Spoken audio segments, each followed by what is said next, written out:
This is my original Game Boy Advance SP. I bought it a very long time ago with my tax return. Since then, it has seen better days. The front light no longer works, and the inside of the screen lens is all grungy from a failed attempt to get a bunch of dust out of it. It otherwise works fine though, so I thought, why not take its motherboard out and overhaul the entire thing into the ultimate Game Boy Advance SP? And that's exactly what I did. For this project, I teamed up with retromodding.com, who very kindly sent us all of the components that I'm using here today to turn my junked Game Boy Advance SP into the single most beautiful thing in the world. For this project, we're going to replace the red shell with this amazing translucent green one. It comes with gray buttons, new silicone pads, and replica stickers to make it look the part. But as an added bonus, it even glows in the dark. This shell is also pre-trimmed to accommodate another component we're taking a look at shortly. While this green shell also came with light gray buttons, I wanted to take things a step further with this set of white ones. These are important as we're going to be removing the entire screen assembly to put this guy in. An IPS LCD display by Funny Playing with an ultra-sharp resolution and multiple brightness settings. This one has a white bezel with a Game Boy Advance logo on it. It should be noted that this specific panel may not be available in certain countries due to copyright laws. However, logoless options are available. To make things look super clean, this white plastic insert was also sent along to hide the metal screen components and PCB that would normally be visible through the translucent shell. We're also going to be replacing the existing battery with this 900 mAh one, giving the upgraded screen a little more juice to play with. With the added power draw, we're also going to be adding this little board called the Power Cleaner. The idea behind this add-on is to clean up any hum or hiss that can occur with the Game Boy Advance SP speaker due to the increased power demands of the IPS display. For charging, we were also sent this USB to Game Boy Advance cable, allowing us to use any USB port to charge our Game Boy Advance SP. This cable could even also be used for an original DS. For storage and protection, Retromodding also sent a neoprene case. It's a simple case, but it's all we need. Now let's get to work.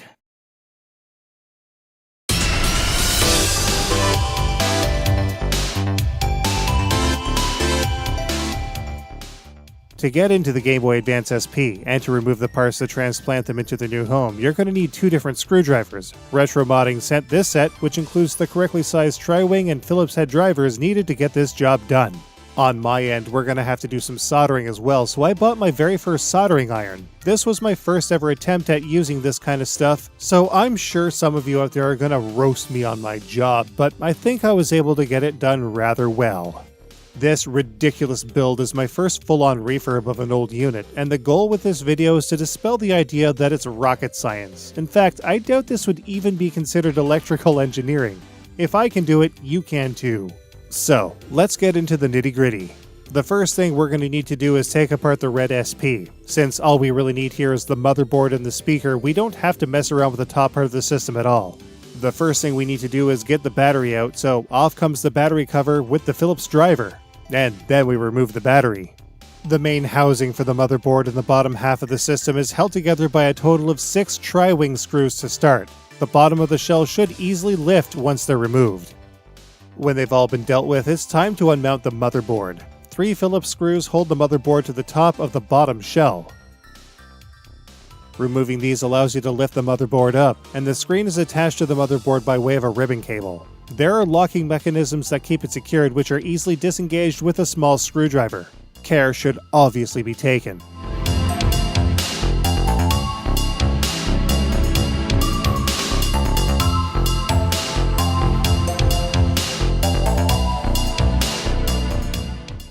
The speaker can also now be removed. You should be able to simply pop it out.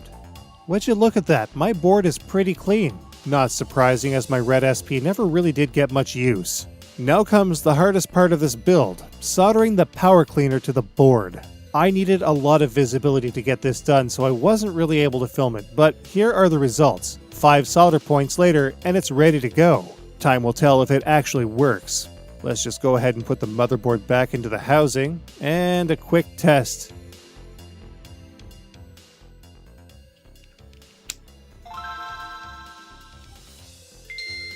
Aha, excellent, the sound works, it's nice and clear. Now we need to replace the gray buttons for the white ones on the new shell. The shoulder buttons are a little tricky, but with a little patience, we got them in.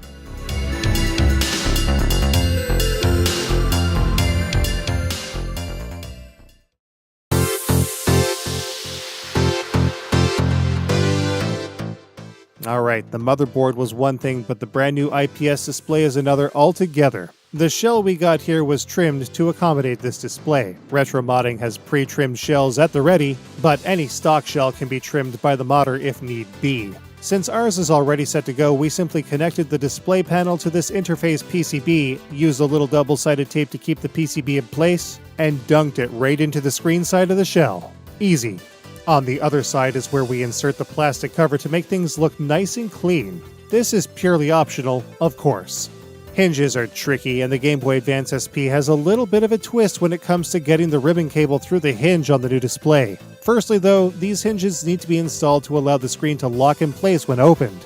Black on the left, white on the right. Installing them needs to be done both pushing in and opening the hinged area, which can be challenging, but not especially hard. I actually figured the ribbon cable would be a lot harder to figure out, but this is a super easy thing to do with a little thought. One turn, and it's ready to be put through to the motherboard after closing up the top portion of the clamshell with 5 of the included tri-wing screws.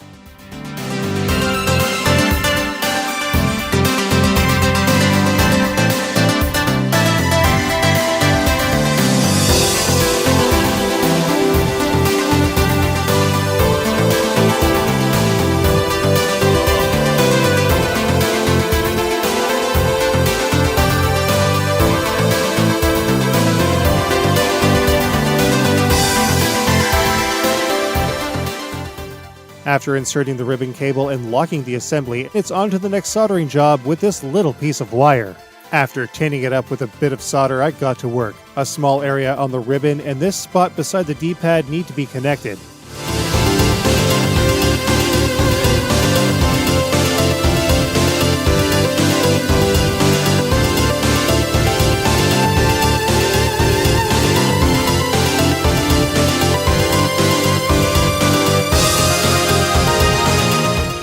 It wasn't especially difficult. Anyone at all can do this. This allows for the screen's brightness to be controlled by the light button. And with that in place, it's time to put it all back together.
Look at this. This is just spectacular. The brightness, the clarity, it's just incredible. But what's the difference, you may ask? Well, just take a look at my new unit versus this NES Edition SP from ages ago.